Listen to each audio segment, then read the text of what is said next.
Welcome to NEXTGames' Intense Ambuscade series. Now in today's episode, we'll be covering the October 2022 Volume 1 run against Lamia. Now let's begin with key item acquisition.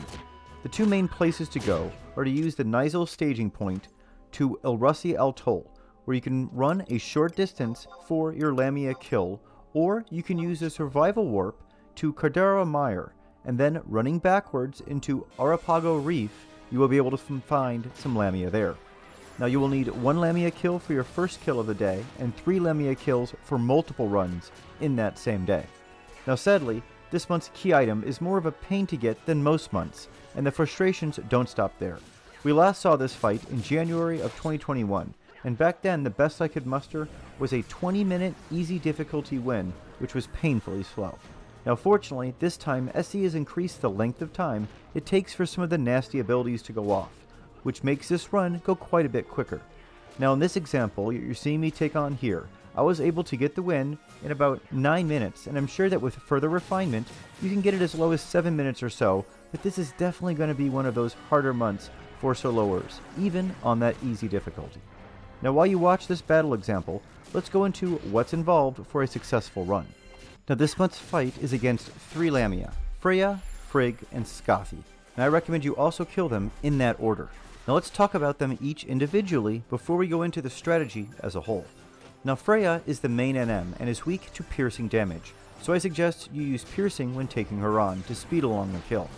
Now at 25% intervals, she will cause the 3 Lamia in her presence to use Eagle Eye Shot on the current hate target that they have. Make sure you have your shadows up when crossing these thresholds to ensure you can live through them. Now in addition to this, Freya has several nasty abilities. The first is Petrifying Dance, which is an AoE stone and hate reset ability if you happen to be facing Freya at the time that it goes off. Petrification is a conal stone ability that you also will need to turn to avoid. Now Freya also will use Draw-In when people use offensive magic on her, so trust, like Shantoto 2, will help speed along the fight with their DPS, but they will also trigger some draw-ins, so make sure you're ready for that if you happen to be using one of these trust. Now on higher difficulties, Freya also has access to Imperiling Disregard, which is an AoE petrification and 5-second doom counter that will be inflicted upon you and everyone in your area if you are not facing Freya when it goes off. This makes it so you need to pay close attention to the abilities being readied and act accordingly on difficult and very difficult difficulties, so people are really going to have to pay attention this month when they're taking this on in a party format. Let's now move on to Frigg. Frigg is weak to slashing damage, and once Freya is defeated, is going to start spamming Rox Baladi, which is an AoE charm ability. Now this will start being used at 80% health on easy and 40% on very easy, and of course at 100% on normal and above. Now once the Frigg starts to spam this, you will be restricted to quick burst of damage while making sure to turn in time before the next Baladi goes off. Now on higher difficulties, Frigg is also going to use an ability called Chasing Disregard that is an AoE Amnesia and Mute that once again will be inflicted upon you if you are not facing Frigg at the time it goes off. Now lastly, Scothy.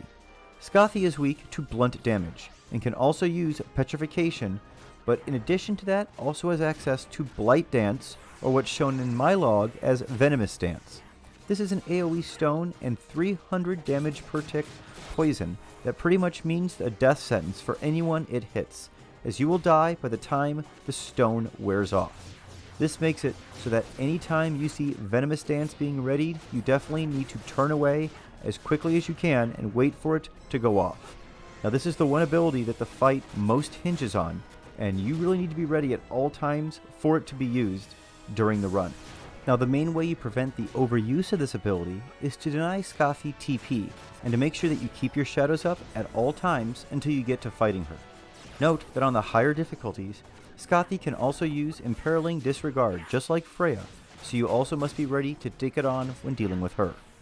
So how do we deal with all of these nasty abilities that are going off that will be dependent upon whether or not we are facing these mobs at a particular time? Well, first off, I suggest bringing a healing job, such as the Dancer sub-job, to heal yourself in the event your trusts die, as they almost certainly will. This will allow you to keep yourself alive with cures, and it also gives you the possibility of removing the poison from a trust or two before they die if you can be quick enough after the use of Venomous Dance. Now for trust, I'm using Corellia, Monburl, Koromoru, Yoran Oran, and in that 5th slot, I'm using Shantoto 2. Though Shantoto 2 can cause problems as previously discussed, so feel free to replace him with another solid healer, such as Yignis, Kupipi, or Sethus. Now at the start of the fight, you want to grab hate on all 3 Lamia with all the hate grabbers that you have, and then get to work on Freya, being sure to keep your shadows up at all times to limit the TP gain of all 3 Lamia. Now I switch to my turret to use Evisceration to make this initial mob go as fast as possible. Now you must be sure to keep the Lamia facing away from your trust so they don't get continually petrified, and also to make sure that you have time to turn yourself when any of them start readying one of their directional abilities. Now once Freya is down, which shouldn't take too long using piercing damage, you now want to switch to Frigg and to slashing damage. Now Frigg will start using AoE Charm at 80% on easy and at 40% on very easy, so make sure you start to turn your back as soon as possible once you pass those thresholds. You will then need to alternate 2 weapon skills to perform a skill chain in between each of her uses of Balades. If you still have Shantoto 2 alive at this point, he can help speed it along with his magic burst while you're turned. Now once Baladi is dead, you're left with Scathy and should switch to blunt damage. I switch to hand using Azurin Fist in this example.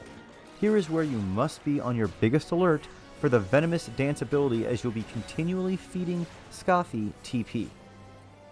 I normally will just turn after each weapon skill anyway, just to be safe in case one of them goes off.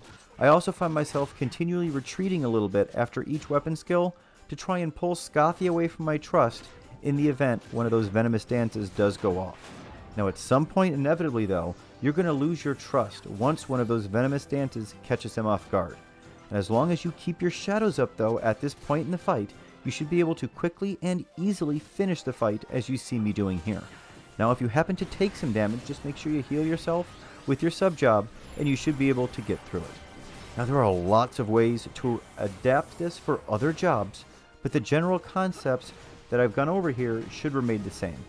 Now as said before, this is sadly a pretty rough month for soloers, and even on easy, it can be quite a challenge.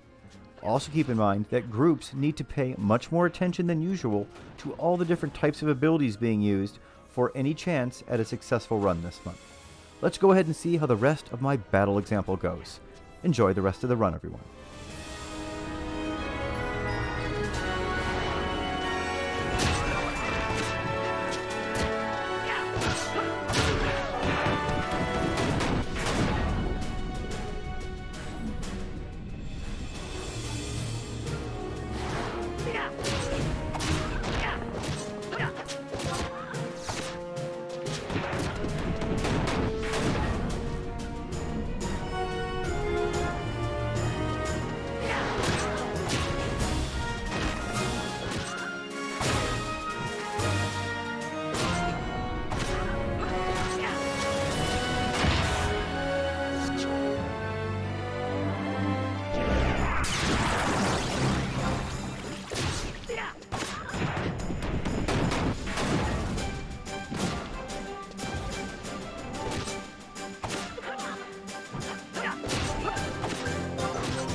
That's going to be it for the October 2022 Intense Ambuscade against Lamia.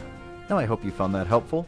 If this is your first visit to my channel and you enjoyed the content, please be sure to click on the subscribe button under the video and the bell icon next to it to be notified when my future videos are released. Thanks so much for watching, everyone. We'll see you next time. Stay safe and stay healthy out there.